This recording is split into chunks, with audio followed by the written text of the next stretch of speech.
Hi, my name is Brian Wyatt, and I am investigating the fracture mechanics on the safe operation of a randomly oriented discontinuous carbon fiber reinforced polymer flywheel. So as a reminder, my project is looking into the effects of a crack included in a carbon fiber composite flywheel. This is a continuation of research that I did during my undergrad, where this flywheel was being used as an energy storage system, where this will be spun at high angular velocities at a steady state and be used to store energy on the eventual lunar base. The way that this works is it's a ring flywheel that sits over this constant stator that has an electromagnetic field that's capable of levitating this flywheel. So that really what this flywheel is experiencing is gravitational effects. Being on the moon, there's going to be a lot less gravitational effects on the flywheel, so this will be a much more efficient way of storing energy. So for my analysis, I'm looking at this essentially ring when you look straight down on it, with an inner diameter D2 and outer diameter D1.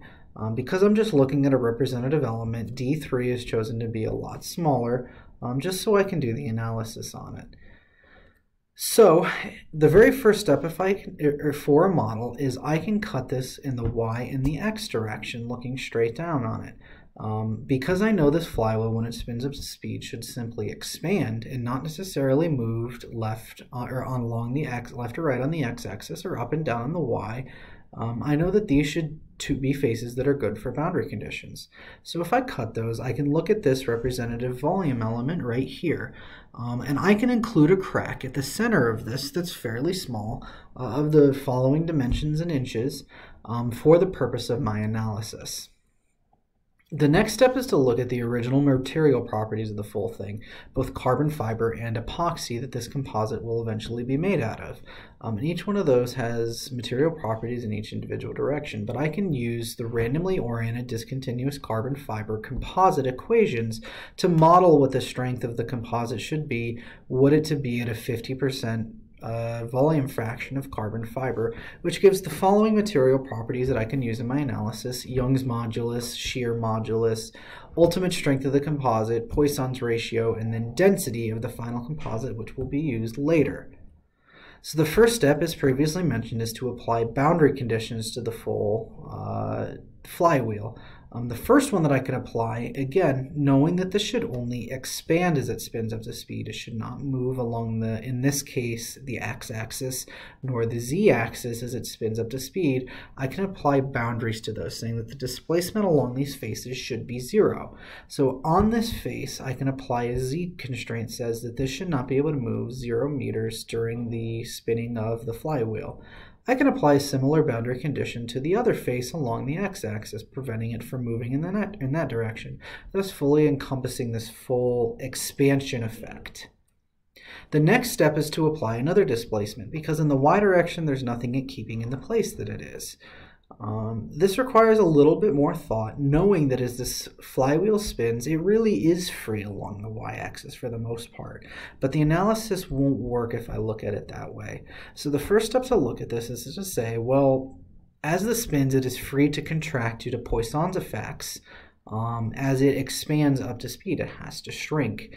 But I don't want to impede that shrinking in any way. I can't use a fixed displacement, or I will be applying a stress to this.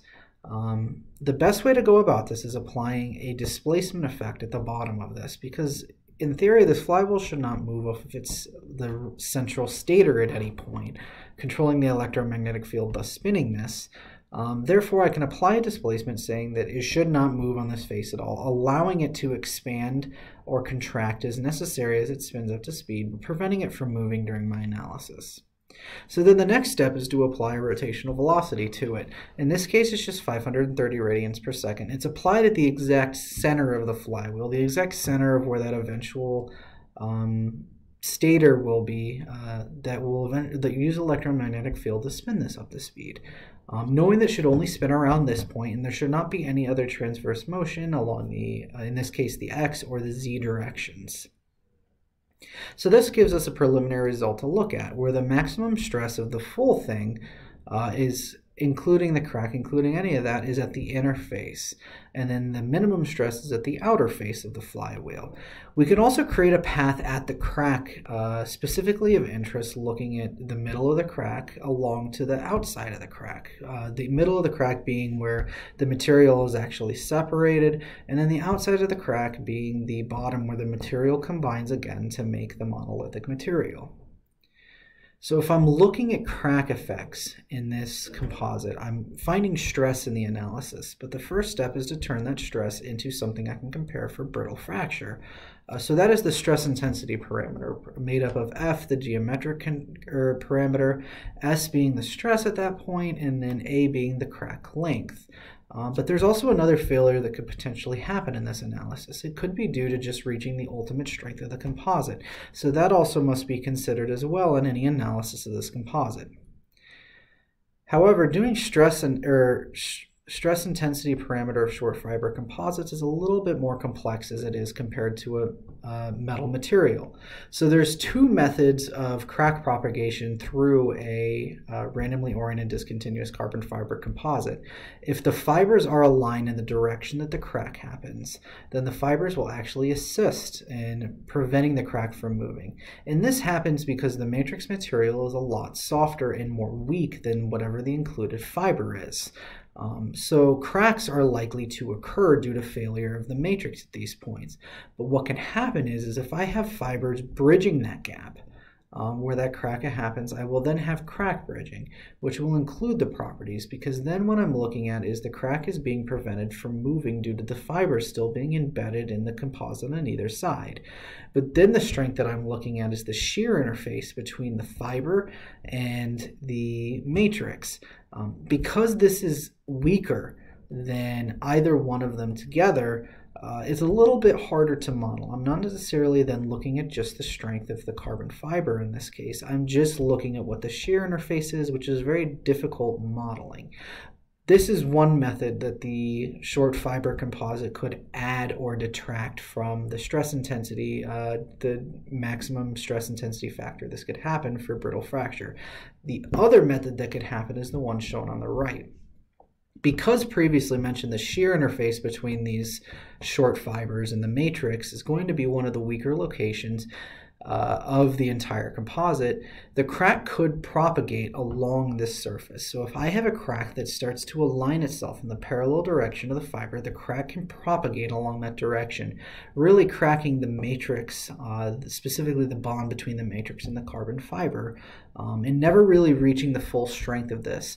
So the method on the left where you get crack bridging is going to increase the stress intensity parameter you're going to see, while the one on the right where the crack propagates along the parallel direction of the fiber is going to be a detriment to the stress intensity parameter that we would look at to consider brittle fracture or not.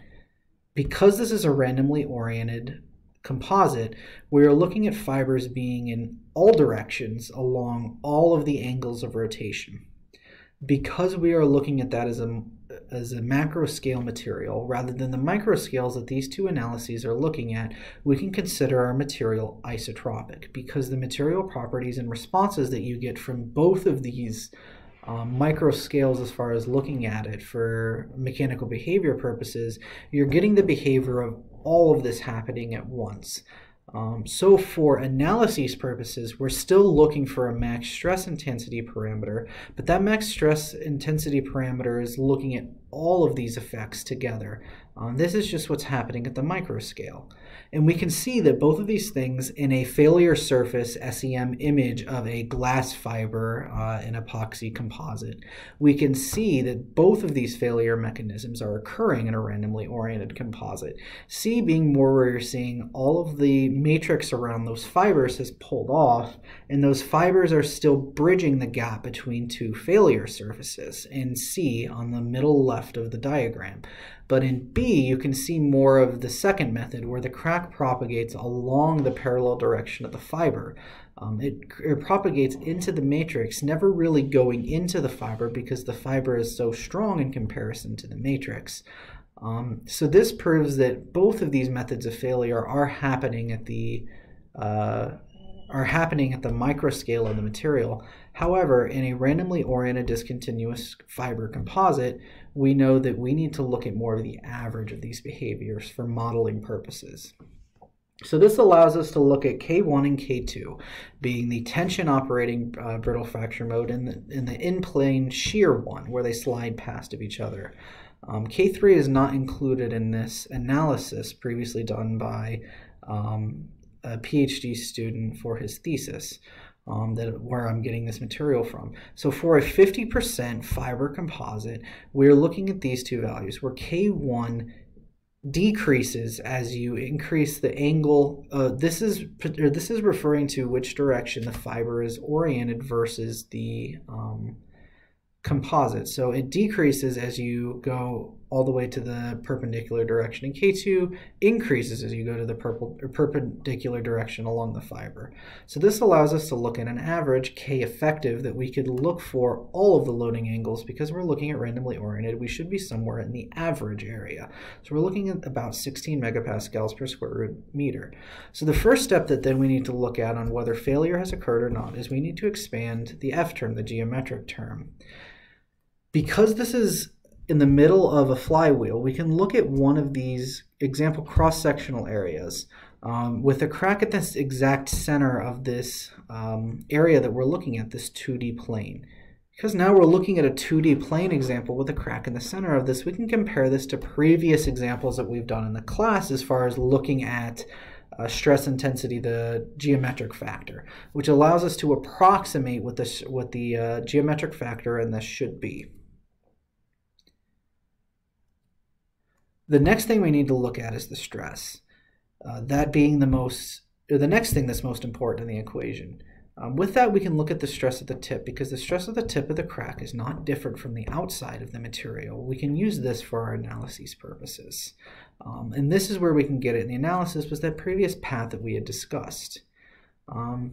Another thing we need to look at for linear elastic fracture mechanics validity is we need to look at the plastic zone around this, which is based on whatever stress intensity parameter we get at the certain rotational velocity divided by the ultimate strength of the composite.